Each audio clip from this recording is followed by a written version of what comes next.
আজকে আমি দোকানদার হয়ে গেছি। কে কোন জিনিস নিবেন চলে আসেন আমার কাছে। একদম সুলভ মূল্যে দিয়ে দিব। আর যাওয়ার সময় রাস্তায় তো এত ঝামেলা কার, কার সাথে হয়। সাথে থাকতেছে আমি কি তালা খুলতে পারি না সবকিছুই। আশা করছি পুরো ভিডিওটা আপনারা দেখবেন এবং আপনাদেরকে অনেক বেশি ভালো লাগবে। আসসালামু আলাইকুম। কেমন আছেন সবাই? আশা করছি অনেক ভালো আছেন। আলহামদুলিল্লাহ আমিও অনেক ভালো আছি। কয়েকদিন আগেই আমার বাবা একটা নতুন দোকান শুরু করছে, তাই আজকে ওটাতেই যাওয়ার প্রস্তুতি নিচ্ছিলাম। এই তো আমি রেডি হয়ে গেছি। আমি আর আমার মা যাবো। তবে প্রতিদিনের মতোই আমাদের একটু লেট হয়ে গেছিল। মানে একদমই সন্ধ্যার আগে, আগে বের হয়েছি আমরা। একদমই সন্ধ্যা বলতে গেলে যে আজান দিবে একটু পরে এরকম একটা সময়।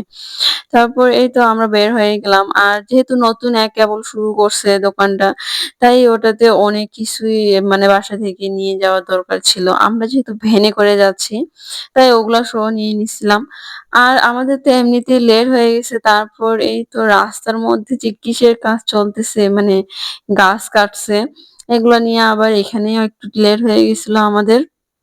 আসলে এমনটাই হয় যে যখনই কোথাও দেখা যায় যে আমরা লেট হয়ে গেছি রাস্তায় আরো অনেক কিছুর কারণে আরো লেট হয়ে যায়।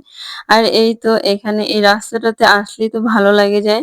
আর ভ্যানের মধ্যে বসলেই আমি পাগুলো এরকম করে দুলাই। আর এই তো আমরা একদম পৌঁছে গেছি দোকানে। আসলে আমাদের বাসা থেকে অতিরিক্ত দূরে না দোকানটা কাছেই মানে একটা বাজার। বাজারের মধ্যে আমার আব্বা নতুন দোকান দিছে এইখানে।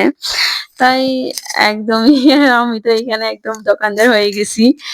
আর খুবই ভালো লাগতেছিল আসলে ১ম বার। আর এখনো আসলে ওইভাবে গোছানো হয়নি সবকিছু। জাস্ট ২-৩ দিন হইলো দোকানটা চালু করা। তাই যতটুকু পারছে অতটুকুই করছে আরকি। আরো অনেক জিনিসপত্র এখনো নিয়ে আসা বাকি, এখনো গুছানো বাকি। তাই এখনো এরকমই ইনকমপ্লিট। ইভেন এখনো আমাদের দোকানে কোনো নামও দেওয়া হয়নি। আর এখানে আমার ছোট বোনও চলে আসছে ওর কোচিং থেকে। আর এই তো আমি এখানে আমাদের দোকান থেকে নিজে থেকে চাটনি নিয়ে খেলাম। আসলে নিজেদের জিনিসের হিসাবই আলাদা। যে ইচ্ছে করলেই সবকিছু নেওয়া যায় বা খাওয়া যায়। যেটা অন্য কোথাও তো আসলে হয় না।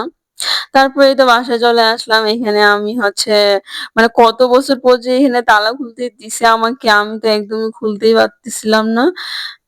এটা নিয়ে আমার বোন এখানে পাশে আমার সাথে অনেক মজা করতেছিল। যাক অবশেষে তালাটা খুলে গেছে। আর সবকিছু বলতে, বলতে চলে আসলাম ভিডিওর একদম শেষ পর্যায়ে। আজকে এই পর্যন্তই। আপনারা সবাই ভালো থাকবেন। আর আমার বাবার জন্য, আমার বাবার দোকানের জন্য অনেক, অনেক দোয়া করবেন। আর আমাকে ভালো থাকলে আমার পেজটাকে ফলো দিয়ে আমার পাশে থাকবেন। ধন্যবাদ সবাইকে। আসসালামু আলাইকুম।